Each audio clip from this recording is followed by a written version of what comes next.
Would any of you care for a bottle of water? I see there's several left behind here. I don't know what I have mine. I take it back. Maybe another one. All right. We'll start with the first question, and you will each have 2 minutes to respond. Keep your eye on the timekeeper. I am going to be a little more strict now that I'm going to call time than Steve holds the stop sign. The first question then, that you've had time to prepare. In this time of financial hardship for the state, identify 3 ways you will strengthen local fiscal control and flexibility for school districts. And we'll start with Audrey. Okay, first of all, I think we need to make education funding a priority. We are 30th in the nation, and we spend 6% per pupil less than anyone else in the country.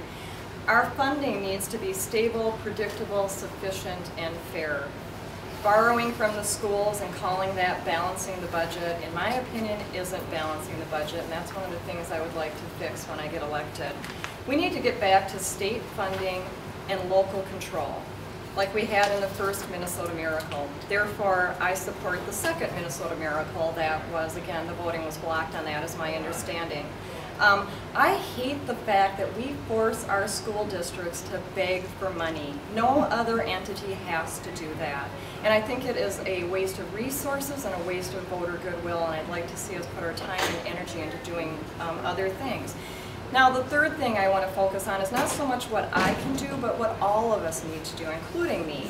And that is electing people who support education, and that includes also electing strong local school district board members so they can have that local control. If there's one thing I've learned from talking to umpteen teachers at the doors and school board members and people from the Department of Education that really know education. I mean, with 4 school districts, what works in Wayzata does not work in Robbinsdale, and what might work in one school in Robbinsdale doesn't work in another. So we need that local control, but we need that stabilized funding, and we need the funding to be fair and equitable.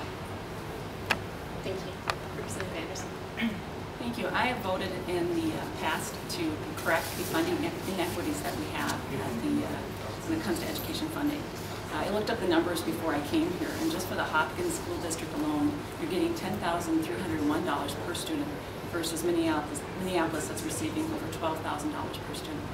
Now, some may argue that, well, they need to have that because they have higher poverty, higher level of poverty, higher concentration of students that are in poverty.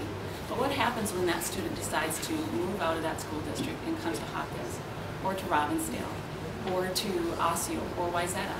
That student still has the same challenges in getting their education and understanding their curriculum. So they should be treated fairly and receive the same amount of funding, whether they're living in Minneapolis or if they're living here in Hopkins or Plymouth or Medicine Lake.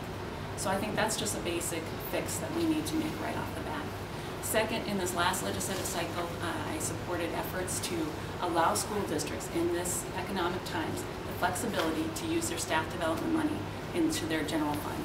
I know that it's difficult right now, some of the challenges that they're facing, and I think just giving that temporary flexibility will give them an extra little wiggle room too. So those are the big 2 things that I'm supporting. Other ways of just local control and keeping out of their hair, the local school districts know how to address the bullying issues that they have. We actually have a state law in place that addresses anti-bullying issues. That's for anybody. It doesn't matter what you're being bullied on. It's for every issue. So we already have that protection in place, and I think giving that local control to the school districts to manage those issues is key. That's it. Thank you. Well, I really like this question because it's what I've been talking about almost during my entire campaign. It really is about funding flexibility and mandate reform for school districts. When we talk about local control, they really have an awful lot of things that they must do, whether those instructions come down from the federal level or from the state level. Some of them are kind of fun, maybe a little ancillary, like what their first day of school may be, but other ones have huge implications, not only for their longer term spending, how they negotiate with their teachers union, but also put the taxpayers on the hook in fines when they have a deadline in January for negotiating with the teachers unions. So that's just what it comes down to that. Representative Anderson talked about being able to use the training money for other purposes. the money that comes out of St. Paul is siloed, that if you have it for one funding purpose, you cannot move it to another area regardless of the surplus in one and the need in another. So you free up the funding flexibility for the school districts, you really give them that control, you free them from the mandates, and I think those two things together are what drives the real local control for your school boards. You know, you're able to hold them accountable. A lot of people, I have friends in the Minneapolis school district and they say, oh no, we can't let our school board run it. But if you want changes right now in the school board, you're here because you have to affect 34 senators and 68 House members in order to have education policy change for your school. If we really are talking about local control, then it has to come back to your own school boards that you hold accountable through your local elections. Thank you. Senator Bowman. I can name a few things I would do to increase flexibility, and then I'd like to just address the bigger questions about school funding. So specifically, I would eliminate the cap. You know, Representative Anderson talked about how much Hopkins gets. Much of that is voter-approved levy, because we, in fact, you know, we get less state aid than many other districts. So our voters are actually voting to say, give the Hopkins School District more money, but then state law says you can only ask them for so much. And that actually is not fair, because we have poverty in Hopkins. I mean, there's poverty everywhere. So to say that we are limited, I think that's a mistake. In addition, I carried a bill that said school districts should have some discretionary levy. So for example, you could levy for money for early childhood.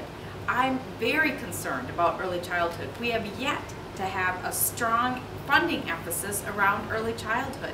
Early childhood is a choice issue. Parents get to choose whether or not to, you know, have their child in that structure and system, but yet we as a state, even though we know it's so important, particularly around the achievement gap issue, have not found a way to properly support it. So it was, you know, in general, I think that we should leverage technology in all areas, that we should be taking advantage of what the 21st century thinking avails us. And if we did that, so for example, you have these 360 school districts and they all have a transportation department, when being a transportation dispatcher is now, you know, done on a web program that shows where everybody lives. Why couldn't we have the regional approach to transportation? And so I'm very fortunate our superintendents were willing to meet with me hours on end to explore how we might work together leveraging technology to reduce costs so that we could free up money for the classroom, which is really where it counts. Thank you.